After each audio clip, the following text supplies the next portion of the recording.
when we are dealing with things, we're as kingdom moms, amen, or we are dealing with trials and tribulations, right? Because Yeshua said we're going to deal with trials and tribulations of every kind while we're on this side of glory. Amen. And so it's so important. God, he wants us to be resilient.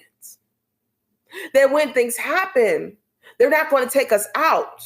Amen. Being resilient means that I'm going to withstand. I'm not going to back down, and I'm not going to give up.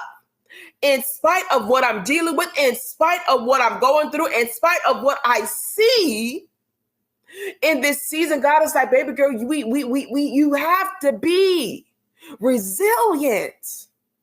Amen. In order for us to be resilient, God has said that we have to prioritize our self-care.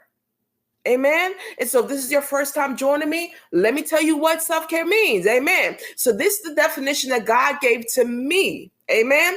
And so self-care, these are the intentional activities that we take on a daily basis to help refuel and restore ourselves mentally, physically, spiritually, and emotionally. And in order for us to be resilient, we have to prioritize our self-care, meaning that we have to take time to rest, meaning we have to take time to, when we're going through things where we have to call someone, hey, sis, this is what I'm going through. I need prayer right now. That the prayer is a form of self-care. Amen. That's spiritual self-care. Amen.